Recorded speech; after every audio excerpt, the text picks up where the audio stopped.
আমরা বিভিন্ন জায়গা ঈদের বাজারের জিনিসপত্র সব বিতরণ করি, বুঝছেন? তখন এই প্রশ্ন ধরি, ভাই আমাকে নবীর নাম কি?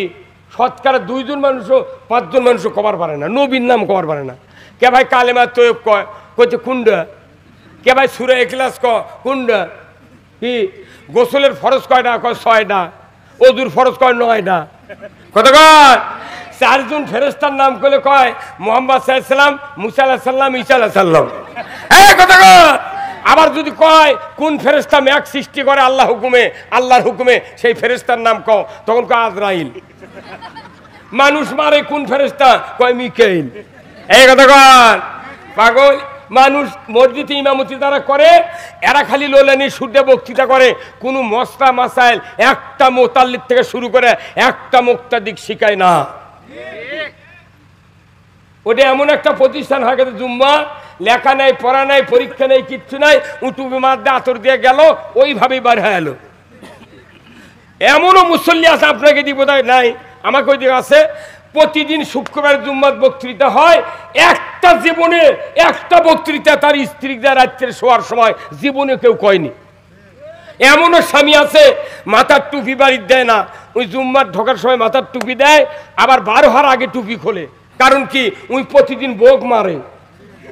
সেই দিন ওই মনে করে যদি টুই মারদে বাড়ির থেকে বাড়ায়, আবার টুই মারদে বাড়ির যায়, তাহলে বউ কবি তুমি না মুন্সি হবার চাইছিলে, তুই টুই মার দেখুনি গেলে তুমি আবার পিটিচ্ছ গা।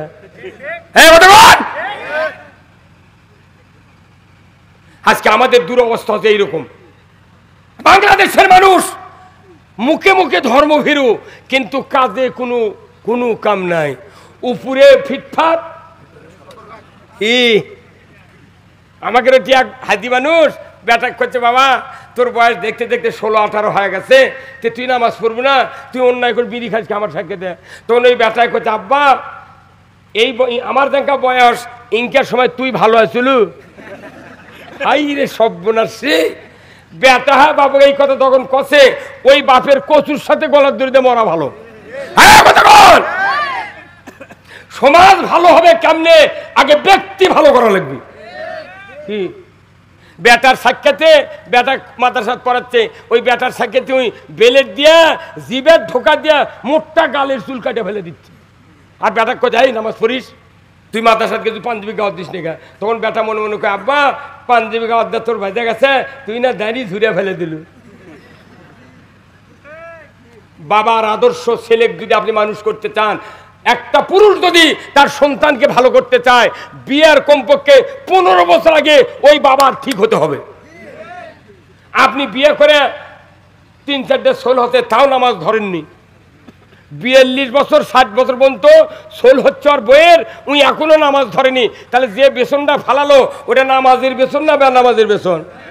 জিবরাইলও বক্তৃতা দিলে জীবনে আমার বেটা ভালো হবে না। নামাজিরও নামাজ মিঠা, মুসল্লির মিঠা অজু, বেনামাজির গান মিঠা, সুরের মিঠা কসু। আজকে বাবা বেনামাজি, বাপ নামাজ ধরিচ্ছে 60 বছর, বেটা তার বেটা নামাজ ধরি 72 বছর। আর আমাকে করছে, হুজুর কি দোয়া করেন, মানুষ আমার বেটারা নামাজ পড়ে না, কিছু করে না। আরে তুই বেসনটা ফালা চুকুই সেটা কত?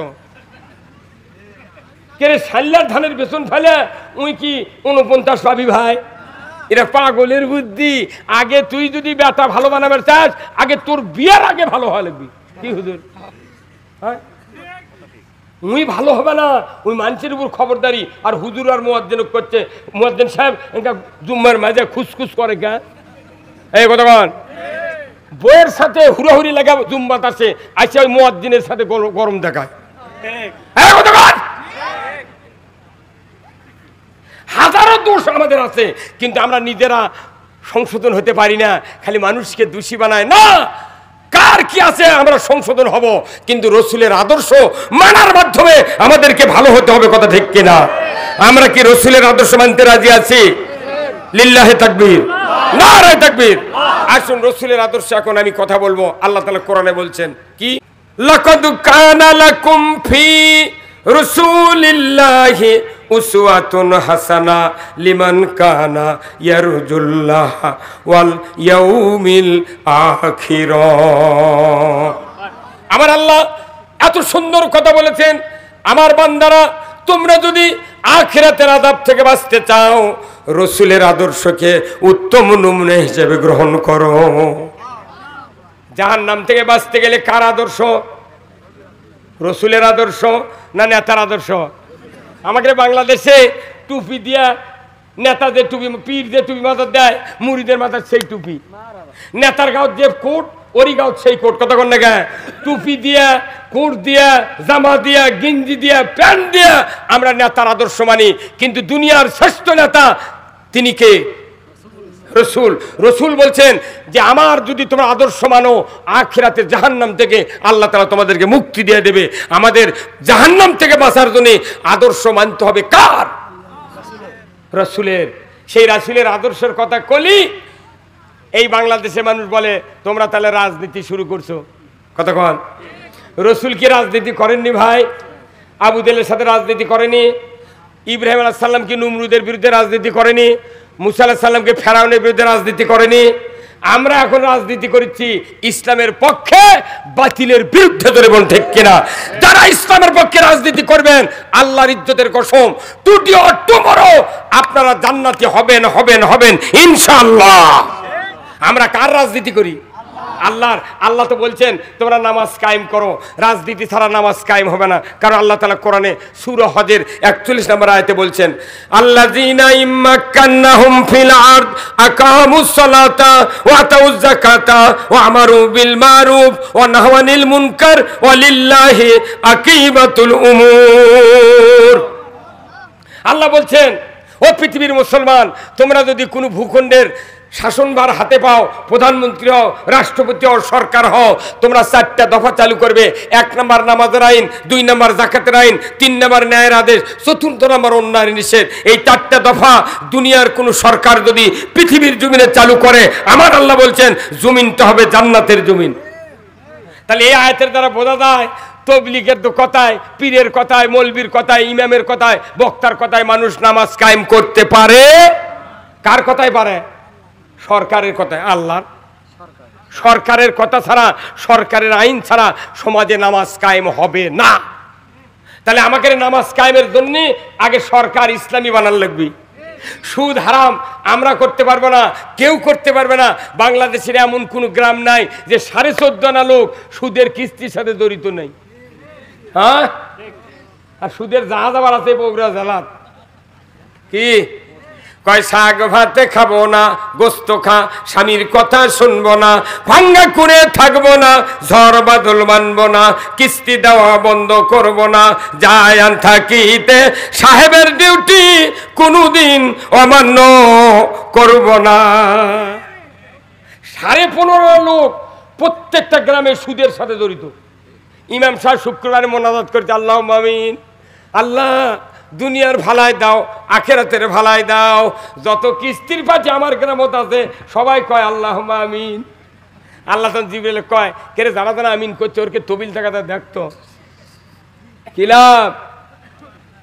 সোনার যাই নামাজ যদি নামাজ পড়ি আমরা বাংলাদেশের মানুষ, একটা নামাজ কবুল হবে না, কারণ আমার ঈমান নাই।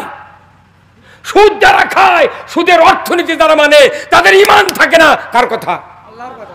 আচ্ছা ভাই বলেন তো, অজু করে যদি 22 সারে অজু থাকবে, এই কথা কন, এটা কি মূর্খ মানুষ বুঝান লাগবে?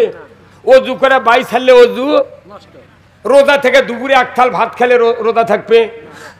নামাজ শুরু করেছি, সূরা ফাতিহার পর আপনার ছেলে বলতেছে আব্বা উত্তর পাড়ার আব্দুল মজিদ আমাকে একটা গরু খরচ নিয়ে যাচ্ছে, তখন যদি সূরা ফাতিহার পর আপনি কেরায়াত না পড়ে যদি কন বাবা মসজিদ ওখানে দেরি করবে, আমি নামাজটা পড়ে বাড়াই, এই নামাজ থাকবে? তাহলে আপনি নামাজ ভঙ্গের কারণ জানলেন, অজু ভঙ্গের কারণ জানলেন, রোজা ভঙ্গের কারণ জানলেন, ঈমান ভঙ্গের কারণ কইলেন না কে?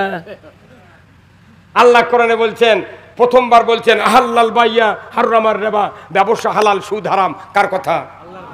আল্লাহ বলেছেন আকিমুস সালাত ওয়া আতুজ যাকাত, মানুষ নামাজ পড়ার কথা, কায়েম করার কথা আল্লাহ কাছে, কিন্তু আমরা সমাজে নামাজি নেই। আছে বাংলাদেশে নামাজির তুলনায় বেনামাজি অনেক বেশি। কি বেশি না? আচ্ছা এটি যদি কই যে গতবারে এই বগুড়া টাউনে ওই যে আপনার জয়পুরহাটের রাজ্জাক মামা লটারি খেললো না, মাথায় নষ্ট মামা। আচ্ছা কারা কারা লটারি কিনেছিলেন যদি হাত তুলবে আর কই, এটি কমপক্ষে 10 আনা লোক তুলবি।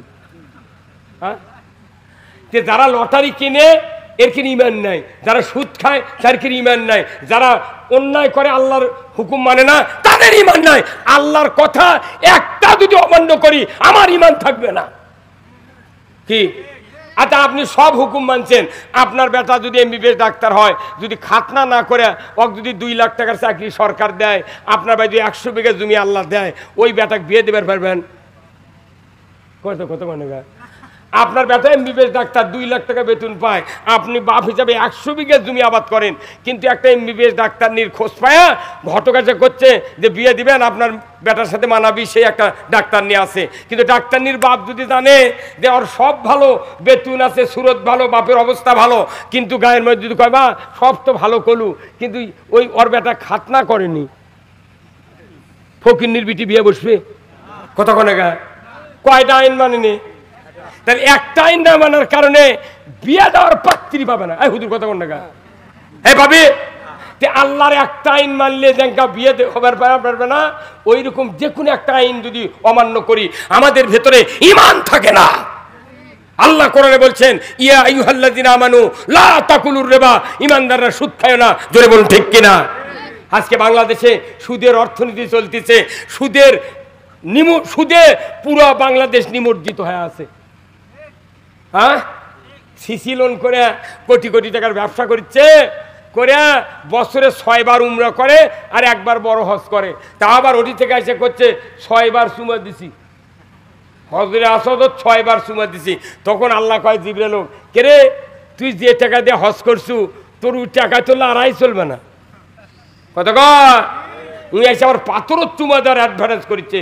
তখন জিবরাইল আল্লাহ কয়, আল্লাহ ই তো পাথর গিলে খেলেও তো কিছু হবে না কি?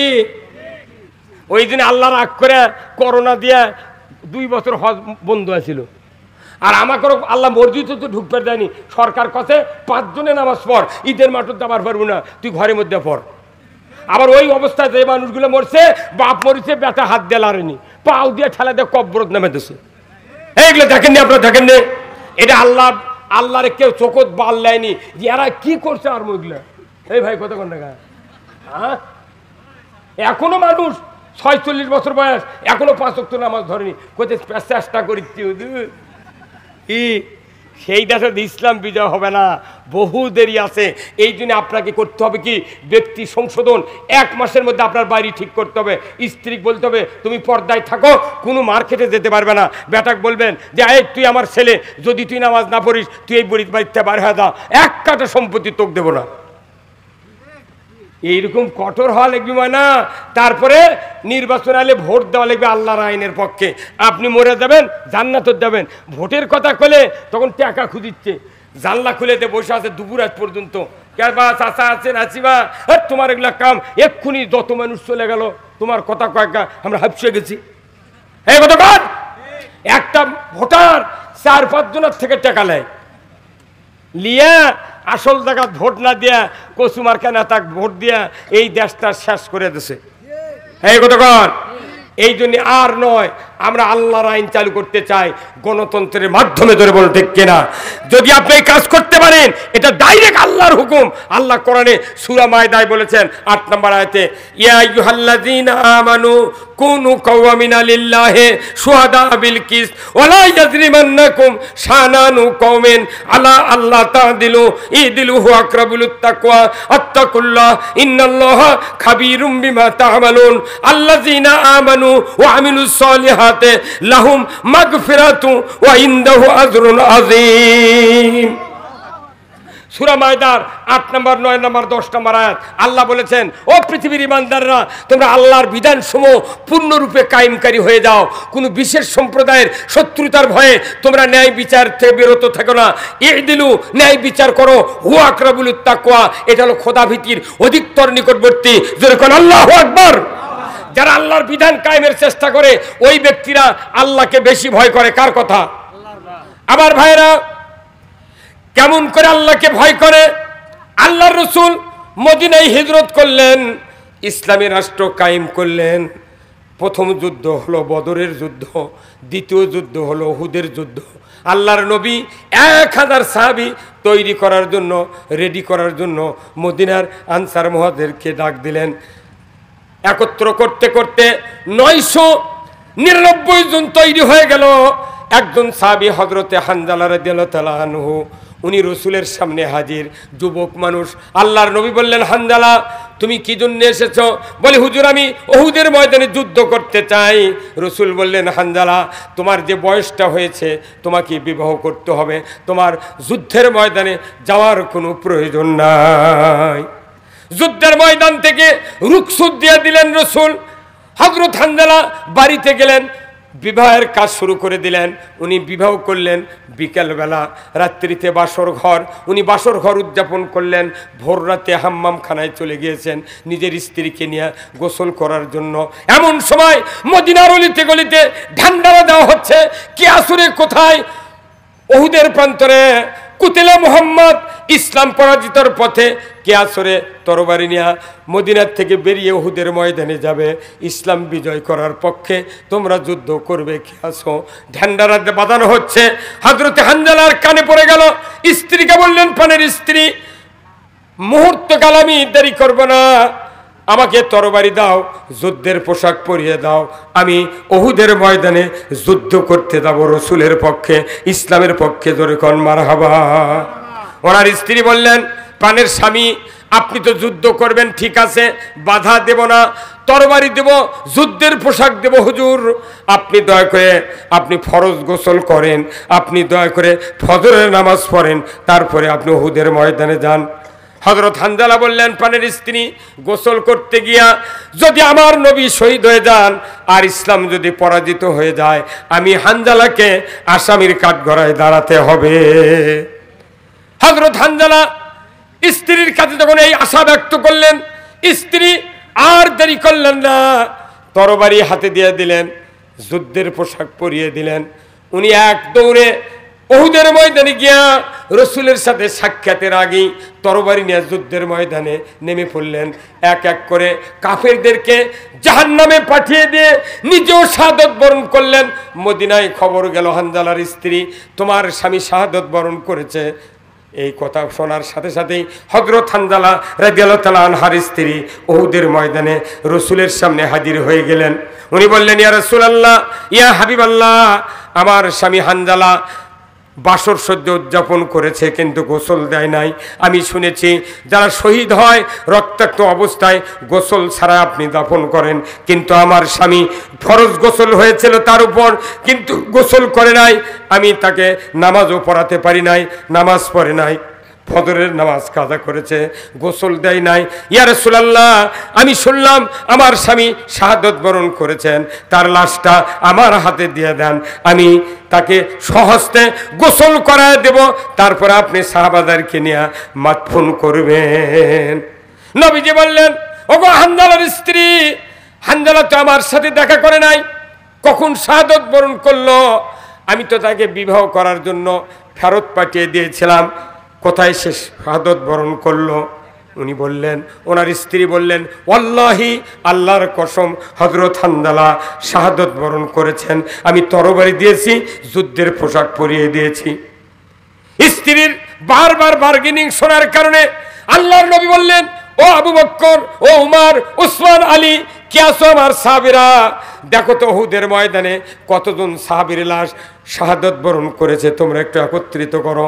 সাহাবারা 69 জন সাহাবীর লাশ একত্রিত করে শোয়া দিলেন। জোরে কন্যা মারহাবা। 69 জন লাশ, শহীদদের লাশ কাতারবন্দি করে শোয়া রেখেছেন। আল্লাহর নবী এক এক করে প্রত্যেকটি শহীদের চেহারা দেখলেন। এই চেহারা দেখার পর আল্লাহর নবী বললেন, ওগো হানজালার স্ত্রী, কোথায় তোমার স্বামীর লাশ?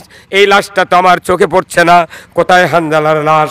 এইবার ওনার স্ত্রী চোখের পানি ছেড়ে দিয়ে বললেন, ওগো আমার নবী, আমি নিজে হাতে তরবারি দিয়েছি, আমি যুদ্ধের পোশাক পরিয়ে দিয়েছি, অবশ্যই আমার নবী, আমার স্বামী এখানে এসে শাহাদত বরণ করেছেন। আল্লাহ একবার শহীদদের দিকে নজর করলেন, আবার আরশের নিচে নজর করলেন। আল্লাহ তাআলা বুঝতে পারলেন জিব্রাইল মুহূর্তকাল দেরি করে না, যে হানজালা উহুদের ময়দানে গোসল বন্ধ করে, ফজরের নামাজ বন্ধ করে যুদ্ধের ময়দানে এসে ইসলাম বিজয়ের জন্য তরবারি দিয়ে যুদ্ধ করে করে নিজে শহীদ হয়ে গিয়েছেন।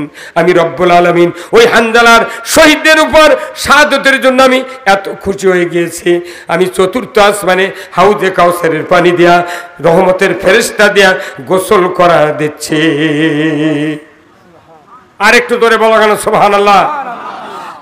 গোসল করে নাই, ফজরের নামাজ পড়ে নাই, ধরে বলেন ঠিক কিনা? এই মানুষকে চতুর্থ আসমানে হাউজে কাউসারের পানি দিয়ে গোসল করা দিলেন।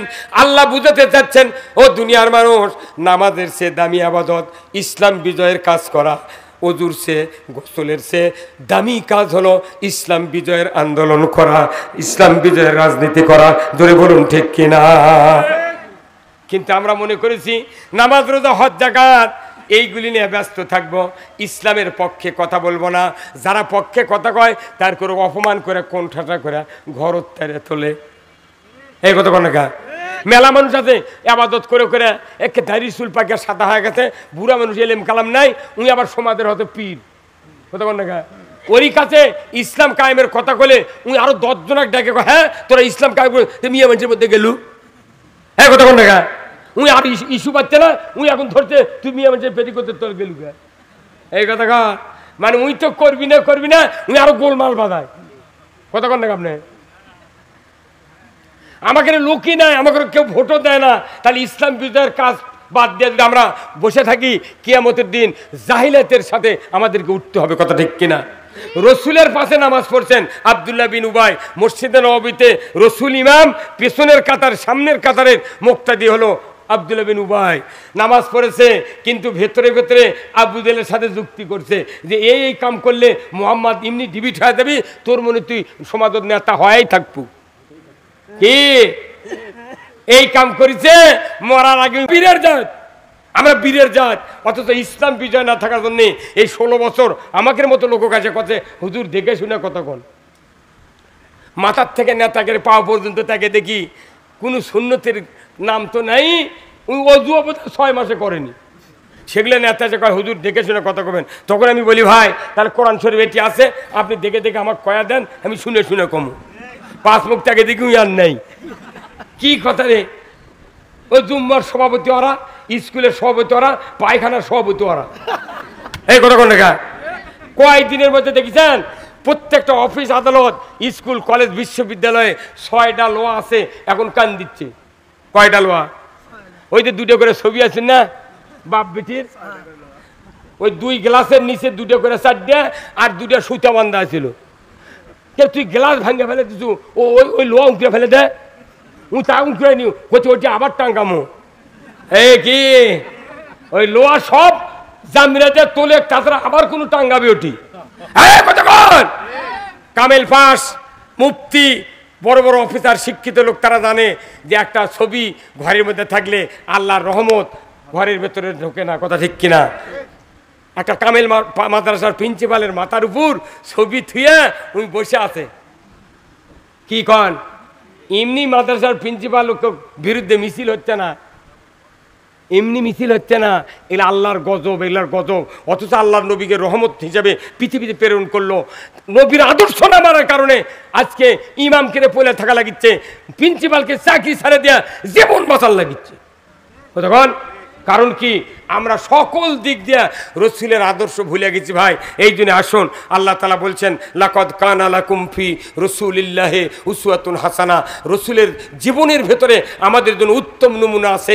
এই আদর্শগুলা একের পর এক পড়ে শুনে ইমামকে বলে, ইমাম সাহেব আপনি রসুলের আদর্শের তালিকা আমাদেরকে দেন, এই তালিকাগুলো আমরা মানব, কিয়ামতের দিন রসুলের সাথে আমরা জান্নাতে থাকতে চাই। রসুল বলছেন মান আহাব্বা সুন্নতি ফাকাদ আহাব্বানি ওয়া মান আহাব্বানি কানা মাই ফিল জান্নাহ। রসুল বলছেন যারা আমার সুন্নাত ভালোবাসবে তারা আমাকে ভালোবাসলো, আর যারা আমাকে ভালোবাসলো তারা আমার সাথে জান্নাতে থাকবে। জোরে কোন সুবহানাল্লাহ। আমরা কি রসুলের সুন্নাত মানতে চাই? কারা কারা দুহাত তুলে দেখান। লিল্লাহে তাকবীর, নারে তাকবীর। রসুলের সুন্নাত মানা ছাড়া কিয়ামতের দিন নবীর সাথে বেহেশতে থাকা যাবে না। আপনি যদি নেতার সুন্নত মানেন, কিয়ামত 400 বার হবি, জান্নাতের চোখ আর চোখে পড়বে না। আমার রাসূল বলছেন আমার রাসূল বলছেন যে কুল্লু উম্মতি ইয়াদখুলুনাল জান্নাতি ইল্লা মান আবা, কিলা ইয়া রাসূলুল্লাহ ইল্লা মান আবা ইলা আখিরিল হাদিস। বুখারী শরীফের হাদিস। রাসূল বলছেন কিয়ামতের দিন আমার সমস্ত উম্মত বেহেশতে যাবে, ইল্লা মান আবা, যারা আবা হবে তারা বেহেশতে যেতে পারবে না। সাহাবারা বললেন ইয়া রাসূলুল্লাহ আবা কারা? রাসূল বললেন যারা আমার ইতাআত করেছে, আমার আদর্শ মেনেছে, আমি নবীর মতো আমার মতো ধর্মনীতি, অর্থনীতি, সমাজনীতি, রাজনীতি, আমার মতো বিবি বাচ্চা পালন, সংসার পালন, দিনদারি দুনিয়াদারি করেছে, এরাই হলো আমার উম্মত, এরা আমার সাথে জান্নাতে যাবে। আর আমার মতো রাজনীতি, অর্থনীতি, আমার মতো সমাজনীতি, আমার মতো দিনদারি স্ত্রী বিবি বাচ্চা পালন করলো না, এরা হলো আবা। জান্নাতে যাও তো দূরের কথা, জান্নাতের সুঘ্রাণ তাদের নাকের ডগার কাছে পৌঁছান হবে না। কি আফসোস হবে তখন। বক্তৃতা যতই শুনি, যতই লেখাপড়া করি, রসুলের আদর্শ ব্যক্তি পরিবার থেকে শুরু করে বঙ্গভবন পর্যন্ত, গণভবন পর্যন্ত আমাদেরকে ইসলাম মানতে হবে। এই ইসলাম মানা ছাড়া পৃথিবীর জমিনে 1 ইঞ্চি জায়গা শান্তি হতে পারে না। আজ থেকে 3 বছর আগে আফগানিস্তান যখন যুদ্ধ হয়েছিল, তখন তামাম পৃথিবীর আমেরিকার বড় শক্তি, পারস্যের বড় শক্তি, দুনিয়ার বড় বড় ইহুদি শক্তিরা বলেছিল যে ওই আফগানিস্তানের তালেবানরা জঙ্গি। হ্যাঁ, কথা কোন লেখা জঙ্গি জঙ্গি তোকমা দিয়ে এতই বোমা মারিছে, শেষ পর্যন্ত আমেরিকা আফগানিস্তানে পলে যাচ্ছে। কি ভাই, গাড়ি টাড়ি সেনাবাহিনীর ওগুলো থুয়ে পলে যাচ্ছে। সে আফগানিস্তানে ইসলাম 2.5 বছর হচ্ছে কায়েম হয়ে গেছে। ওই দেশের ডালিম, বেদেনা, আপেল আর আঙ্গুর বেচে দেশ চলে, আর 1 টাকা হাত দেওয়া লাগে না। ওই দেশে এখন পৃথিবীর সবচেয়ে মুদ্রার দাম বেশি। আর আমাদের দেশত মুঠি মানুষ ইসলামের দাবিদার, মুসলমানের দাবিদার। আপনার আগনেতে একটা ডালিমের গাছ লাগাচ্ছেন, ডালিম ফুল ফুটে এত বড় হচ্ছে, তাই ডালিম ফাটে গেছে, কুয়ার রং হচ্ছে ফ্যাকাশা ছাই রং। হ্যাঁ, কত কোন টাকা ওই কুয়া কুত্তাক দিছে তাও খায়নি। কথা কয় না, কুত্তাক দিছে তাও খায়নি রে পাগল। কারণ বরকত নাই তো আমাদের দেশত, কিচ্ছুই নাই। হুজুরের ধানও তার পোকা লাগে বেশি। হ্যাঁ, কথা বল। এই হুজুররা যে আরো খারাপ হচ্ছে, আমরা খালি মনে করি আমি বোধহয় সর্বশ্রেষ্ঠ। No, never. আফগানিস্তানে যদি এত যুদ্ধের পরে আজকে বিশ্বে তারা প্রমাণ করেছে আমরা তালেবান নই, আমরা জঙ্গি নই, আমরা ইসলাম প্রিয়, আমরা ইসলাম বিজয় করার কারণে আল্লাহ কোরআনে বলছেন লা ফাতাহনা আলাইহিম বারাকাতুম মিনাস সামাই ওয়াল আরদ। যদি তোমরা আমাকে ভয় করার নীতি যদি জমিনে কায়েম করতে পারো, আমি আসমান আর জমিনের বরকতের দরজা খুলে দেব। জোরে করে আল্লাহু আকবার। আমাদের দেশে আসমানে আল্লাহকে ভয় করার নীতি একটাও নাই, তাও যে আল্লাহ বাঁচিয়ে থোছে এই ভাগ্যি। এই কথা কোন টাকা আপনাকে এটি আকাশ তারা আছে ভাই, কদ্দুর ভাই সেটা ওই আকাশ তারা একবার রেল অ্যাক্সিডেন্ট হয়েছিল জানেন। অ্যাক্সিডেন্ট হচ্ছে, কিছু মানুষের পাও কেটে গেছে, মরে গেছে। তো একটা লোকের বুঝছেন এই হাত পা গুলো গুঁড়ো হয়ে গেছে, চল কিছু হয়নি, এই চল শক্ত আছে। তখন করছে কে রে এই মানুষের চল এতই শক্ত? তখন এক মানুষ কত পাগল শক্ত নয়, ই বোধহয় এই হাসিনার দল করে, তাছাড়া চল ভাঙবে রেখে। রেলগাড়ির চাকা ভাঙে গেছে, তোর চল কিছু হয়নি। আমাকে অবস্থা হয়ে গেছে, তাই কথা ঠিক কিনা? কোরআন হাদিস জানে না, খালি পাতালে নিয়ে করে, পাতালে নিয়ে। খবরদার, ইসলামের বিরুদ্ধে একটা কিঞ্চিত কথা যদি বলি আমি, আমার জীবনের সব আমল আল্লাহ তাআলা নষ্ট করে দেবে। কথা ঠিক কিনা? আমার আল্লাহ কোরআনে সূরা মুহাম্মাদের 1 নম্বর আয়াতে বলছেন আল্লাযীনা কাফারু ওয়া সাদ্দু আন সাবিলিল্লাহ আদাল্লা আমালাহুম। আমার আল্লাহ বলেছেন দুনিয়াতে যারা অবিশ্বাস করবে, কোরআনের আইন, সুদ হারাম, পর্দা ফরজ, নামাজ কায়েম করবে না, অন্যায় অপকর্ম সমাজে চালু থাকবে, কিন্তু সেটা তাদের মাথায় খাটবে না। আমার আল্লাহ বলেছেন এইগুলি মানুষগুলো সব একবারে পাকেরি দর অবিশ্বাসী। এর আরেকটা কাজ হবে, এরা মানুষগুলিকে আল্লাহর পথ থেকে বিরত রাখবে। ক্ষমতা দেওয়া হোক, মামলা দেওয়া হোক, জেল দেওয়া হোক, ফাঁসি দেওয়া হোক, আল্লাহর পথ থেকে বিরত রাখার চেষ্টা করেছিল সরকার। কথা ঠিক কিনা? এই কাম যারা করবে আল্লাহ বলছেন তাদের কোনো নেকামল আমি রাখবো না, সব ধ্বংস করে দেব। তুমি মসজিদ বানিয়ে কি করবে? দেখো ইসলামী থুচ্ছ না, তাহলে মসজিদ বানিয়ে লাভ আছে ভাই? কতবার লাভ আছে? অনুরোধ করতেছি, আল্লাহ তাআলা ডাইরেক্ট বলছেন সূরা মুদ্দাসসিরে 4টি দোষ যাদের থাকবে তারা জাহান্নামে যাবে। 1 নাম্বার ওয়ালাম নাকু মিনাল মুসাল্লিন, যারা নামাজ কায়েম করবে না তারা জাহান্নামে যাবে। ওয়ালাম নাকু নুতিমুল মিসকিন, মিসকিনের ব্যাপারে যারা ভ্রুক্ষেপ করবে না।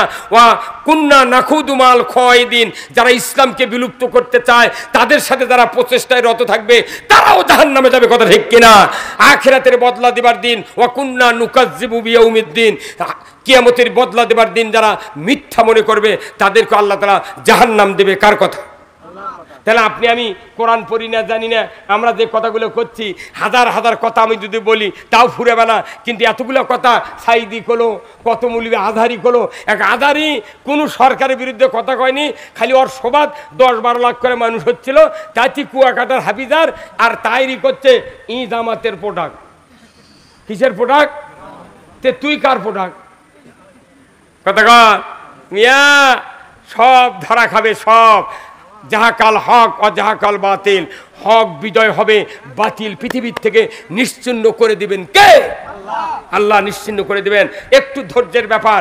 এদেশে যত মানুষ আছে ধর্মভীরু, খালি একটাবার যদি ইসলামের বুঝটা ঢুকে দেওয়া যায়, আপনার প্রত্যেকটা আইন আছে চলুক, কিন্তু কোরআনের আইন খালি সুদ হারাম, চুরি বন্ধ, জেনা বন্ধ, ঘুষ বন্ধ, দুর্নীতি বন্ধ, অন্যায় অপকর্ম সমাজে করতে পারবে না, ন্যায় করতে হবে। এই কয়টা আইন যদি চলে এই দেশ একবারে পানি। আচ্ছা কোন তো একটা চোরের হাত কাটা হবে, আল্লাহ কোরআনে বলছেন ওয়াসারিকু ওয়াসারিকাতু ফাক্তাওয়াইদেহুমা, চোর আর চুন্নি যদি ধরা পড়ে 5টা গ্যারান্টির পর হাত কেটে দাও। একটা চোরের হাত বাইতুল মুকাররমের উত্তর গেটে কেটে দেওয়ার দৃশ্য এই ডিশের লাইনে যদি দেখান হতো, কি 10 বছরের মধ্যে কেউ চুরি করবি? কিন্তু ওই আইন কিছু কায়েম করেনি যে আমরাই তো চুরি করা বন্ধ করিনি। কি আমির হোসেন আমুর বাড়ির 5 কোটি টাকা বাড়াচ্ছে, খালি আলমারির মধ্যে থেকে গণভবনে 16,000 কোটি টাকা বলে বাড়াচ্ছে। ইএমপির ওই মন্ত্রী চাউলের হারা ফ্রিজের মধ্যে, মমতাজের বাড়িতে ফ্রিজের মধ্যে বাড়াচ্ছে। আর কিরে সেদিনকে আবার বস্তা ঢালিচ্ছে, খালি কষ্ট করছে, খালি 1000 টাকার নোট রে, এত টাকা পাইলো কোনটি আরারি? এই যত টাকার দুর্নীতি করা সাইরে থেকে বিদেশত পালাছে, এই টাকাগুলো তো খালি আলু আর ইউরিয়া সার যদি ভর্তুকি দিলে হনি 150 টাকা বস্তা ইউরিয়া পালো হনি, আর 6 টাকা কেজি আলু পালো হনি। আর পল্লী বিদ্যুতের যে দুর্নীতি হচ্ছে, এই যে বিদ্যুৎ, এই কতক্ষণ 1000 টাকাতে মিটার কিনেছেন, প্রতি মাসে 10 টাকা করে ভাড়া। তাহলে তুমি যদি মিটারে ভাড়া নাও, তাহলে আমার টাকা পুল পুঁতিছ, পুলের ভাড়া দাও। এই কতক্ষণ টাকা তা তো করবেন না আপনারা, আপনাকে আমরা মরিচ্ছি রে পাগল। এই পল্লী বিদ্যুতের মিটার দেশে একটা মোবাইলের মতো টাকা লোড দেওয়া লাগে, এলো রাক্ষসী মিটার। কখন টাকা উদয় হওয়া যায় আমরা বুঝতে পারছি না। আমরা করছি যে এই মিটার বদলান লাগবে। আর কি এই যে ডিজিটাল একটা মিটার আছে, ওই মিটার আর্থিংয়ের মাধ্যমে মাটি কারেন্ট খাচ্ছে, আর 24 ঘন্টা মিটার জ্বলে থাকে। এই কতক্ষণ টাকা? তাহলে আর কারেন্টের ভাড়া কে দিবে? কে দিবে? জনগণ দিচ্ছে। আবার করছে কি এত ইউনিট এই দাম, তার পরবর্তী যদি বেশি বাড়ে এই দাম, আবার শেষ পর্যায়ে যদি এই বাড়ে এই দাম। 3 ধাপে বিদ্যুতের দাম বাড়িচ্ছে, বাইরে বাইরে মানুষ শেষ করে। ওরা করছে কি দোকানদার যদি বাকি দেয় ওটি খরিদ্দার বসে, এটি দোকানদার বসে। কয় গজ কাপড় নিল না তো 5 গজ, দাম কত, এই তুমি দিবে কত? 200 টাকা, বাকি থাকলো 300 টাকা। কথা ঠিক কিনা? কিন্তু সামনাসামনি খরিদ্দার আর গ্রাহকের বাকি লাগে না। এরা মিটার করছে প্রত্যেকটা বাড়ির পাশে। কখন 11টার সময় যে নাম্বার ওই মিটার ওই বিল করে গেছে কেউ জানে না। কি কতখানি চুরি হচ্ছে, এগুলো চুরি দেখিচ্ছেন না। আর কতদিন এই অন্যায় সহ্য করবেন? এই দেশে যদি ইসলাম কায়েম হয় এগুলা দুর্নীতি হবে না। ভারতের গ্যাসের লাইন বন্ধ করে দিয়েছে, কতক্ষণ টাকা বন্ধ করে দিয়েছে। ইলশার মাছ আমার দেশে 2200 টাকা কেজি খাসি। মনের দুঃখে 40 বছর হলে ইলশে আমি জীবনে ব্যথা করে 1 কেজি 1.5 কেজি দেখাতে পারিনি। বরিশাল সভা ছিল, যায়া 3টে ইলশে কিনেছি 1.5 কেজি করে ওজন, 7,500 টাকা দিয়ে খালি নিয়েছে। আমি আমার বড় বড় ইলশার কথা করছি, বেটার করতে আব্বা এগুলো তাই সত্যি কথা, এত বড় ইলশা হয়? ওরকম দেখানোর জন্য 3টে কিনে নিচ্ছি 1.5 কেজি করে 7,500 টাকা দিয়ে।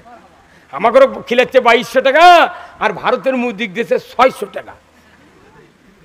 এখন সেই ইলশা এখন 350 আসছে। থামেন, একটা ইলশা যাবে না। যারা দুর্নীতি করে এদেরকেও ধরা হচ্ছে। কেন বাংলাদেশে ফিড লাগে না, খুদের ভাত লাগে না, পর দেওয়া লাগে না? হাজার হাজার মাছ, লক্ষ লক্ষ টন। আমি বরিশাল গিয়েছিলাম, পোটে আমি একজন আড়তদারক বললাম, ভাই একটা দিনে এতগুলো নৌকত করে মাছ আসিচ্ছে, কত টাকার মাছ এই পোটে বরিশালে বিক্রি হয়? আমাকে বলছে, ভাই 100 কোটি টাকার মাছ একদিনে এটি বিক্রি হয়। চাঁদপুর তো আসি, এগুলা মাছ ইমনিরে ফিরি আল্লাহ দেশে, বাঙালি তোরা খাবো আর আমার আবাদত করবো, কথা কর না গা।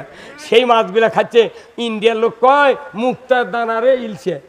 আমাকে খেলেছে এত বড় ইলছে, কতদিন মারিছে, বরফ দিয়ে দিয়া ওর কামানের কাঁটার মধ্যে মাছ বসে গেছে, কথা কর না কেনা। ঠাইসির চোটে চিটে হতে ঠিক ঠিক 8 দিন করছেন আপনি। আপনি তো সাংঘাতিক লোক। আপনি কি ময়না, যে দুর্নীতি হচ্ছে এই কথাগুলো আর কমো না। তবে এই দুর্নীতি বন্ধ হলে, এই যে পেট্রোলের দাম কমেছে 60 টাকা করে না 5 টাকা করে কমে গেছে, 6 টাকা করে কমে গেছে, আরও কমবি। কিন্তু দেশের তো নির্বাচিত সরকার নাই। এগুলা দুর্নীতির যত টাকা আছে বিদেশের থেকে নিয়ে আসে। এক হাসিনার বেটার নাম হলো কি, জয়, রূপপুর পারমাণবিক কেন্দ্র থেকে 49,500 কোটি, 49,500 কোটি টাকা উঠতে মারিছে। এই টাকা যদি খালি কৃষিখাতে ভর্তুকি দেয়, 6 টাকা বস্তা লাগবে রে ফসফেট কি। আর এই জেলখানাত গুচ্চারে মানুষ সরকার পালিচ্ছে, ওর কোক ভাত দিতি মোট টাকা শেষ। জেলত তুলে ভাত দিয়ে লাভ কি? ওই চুরি করছে, 5টা গ্যারান্টি দেওয়া হবে, খাদ্য, বস্ত্র, চিকিৎসা, শিক্ষা, বাসস্থান। 5টা আছে তোর, কত না তে তোক দিয়ে দেন। পরে দেওয়ার পর ওই টাকা আইসা চুরি করেছে, সাথে সাথে ধরে হাত কাটে। একটা চুরের হাত কাটলে ওর মাথা ঘুরে দেবি, আব্বা আব্বা করে ঢুকবি। আর জানা করলে সঙ্গে ছাড়, আর মিস কল দেওয়া লাগবে না। পুরুষের কোমর, মহিলার সিনাবন্ত মাটির মধ্যে গাড়া দিয়া, আদলা পিকেট পঞ্চগড়ের পাথর দিয়া, ওর হাড্ডি গুডি মাটির সাথে মিশে দিয়া যদি ডিশত দেখান হতো, বুড়া বুড়ি, চ্যাংরা চ্যাংরি, যুবক যুবতী, ছাত্র ছাত্রী, চেয়ারম্যান, ভাইস চেয়ারম্যান, জানা করা তো দূরের কথা, জীবনে মিস কল দিবে না। এই কথা বল না। আর আমরা জুম্মাত কেছি, জানাই করবেন না, চুরি করবেন না, সুদ খাবেন না। আরে 2-4টা সুদ করে জানাজা 34 মাসের দিন না করে অগ্রদ্দে শুকান লাগবি।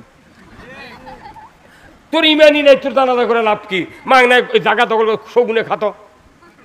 এই কথা বল না। তো এই দেশটা ইসলাম ছাড়া কেউ মুক্তি পাবো না। আমি বক্তা হয় কি, আমি তো মুসলমান হতে পারিনি। বাংলাদেশের টেকনাফ থেকে তিতুলিয়া, সুন্দরবন থেকে পাথুরিয়া পর্যন্ত একজনও মুসলমান নাই। মুসলমান হওয়ার সঙ্গে হলো ইসলাম মানতে হবে। যিনি ইসলাম মানেন তিনি মুসলমান, ইসলাম মানি না মুসলমান হতে পারি না। কথা ঠিক কিনা? আমরা কি ইসলাম মানতে রাজি আছি? কারা কারা দুহাত তুলে দেখান। লিল্লাহে তাকবীর, নারায়ে তাকবীর। এই ইসলাম মানার জন্য নবীর আগমন হয়েছিল। বাংলাদেশের 18 কোটি মানুষ যদি আজও সুযোগ আছে, এই বছরের 4 মাস, আগামী 25 সালের হচ্ছে 12 মাস, এই 12 আর এই 4 কত হয়? 16 মাস যদি একটু রোজার মতো একটু যদি জোরদার হয়, যদি বাংলাদেশে কাজ করতে পারেন, এই দেশে ইসলাম বিজয় হলে আমরা বলবো না আওয়ামী লীগ তুমি করেছো, তোমাকে এই দেশে রাখবো না। তা নয়, ওই আওয়ামী লীগের ভাইদেরকে ইসলাম কায়েম করব, বিএনপির ভাইদেরকে ইসলাম কায়েম করব, সবাই মিলে ইসলাম কায়েম করে 5টা বছর আমরা খালি দেখবো। কি এই যে মেম্বার সিএমরা কত চাউল দেয়, চাউল লিবাররা ভ্যান উল্টে, একজনের কোনটা ভাঙিছে, একজনের উরত ভাঙিছে। আর ইসলাম যদি কায়েম হয়, মেম্বারক বলা হবে তোমার ওয়ার্ডে কয়টা কার্ড আছে, 30টা বস্তা কেন, তার কেন নাম লেখো, 6 ধারা চাউল মাপে দেনো, ভ্যান ভাড়া চেয়ারম্যান দিবি, যাও বাড়ি দিয়ে আসো। একটা চাউল যদি শাহরুখ খায়, তোর পাশের চামড়া থাকবে না। উমার ফারুক যদি অর্ধেকটা পৃথিবীর বাচ্চা হয়, মাথাত করে বস্তা নিয়ে যাওয়ার পরে, আর আমি লইমদ্দি সৈমদ্দি এনা মানচক চাউল বয় দিতে পারবো না ভাই। কিন্তু এই রাষ্ট্র কায়েম করে দেখে যাবেন আল্লাহ কাছে, কোন আল্লাহ এই ইসলামী রাষ্ট্র দেখে যাবার আল্লাহ সুযোগ দে। যদি এই কথা না মানেন, আপনি আজকে জুমার নামাজ কে কে পড়তেন? হাত তোলেন তো। আজকে জুমার নামাজ কারা কারা পড়ছেন? নামার হাত। আচ্ছা, আজকে সানি খুতবা হয়নি? সানি খুতবা দেখবেন একটা হাদিস আছে রসুলের রাষ্ট্রনীতির হাদিস, ওয়া সুলতানু জিল্লুল্লাহি ফিল আরদি মান আহানা সুলতানাল্লাহি ফিল আরদি আহানাহুল্লাহ। আল্লাহু আকবার। এই হুজুর আছে না এই হাদিস? এই হাদিসটার অর্থ হলো, ইমামরা পড়েনি, মুক্তাদিক বুঝায়নি। এই হাদিসটার অর্থ যদি বয়তুল মোকাররমের ইমাম যদি আজ থেকে 100 বছর আগে বাংলাদেশের তামাম মসজিদের ইমামগুলিকে যদি প্রশিক্ষণ দিত, আমার দেশে ইসলাম বিরোধী লোক একটাও পয়দা হতো না। আমার রসুল বলছেন, ন্যায়পরায়ণ শাসক আল্লাহর ছায়া সদৃশ্য। যে বা যাহারা ন্যায়পরায়ণ শাসক কায়েমের বিরোধিতা করবে তারা যেন স্বয়ং আল্লাহর বিরোধিতা করলো, কথা ঠিক কিনা? আল্লাহর বিরোধিতা করে দুনিয়ার কোনো রোজা নামাজ কবুল করবে না।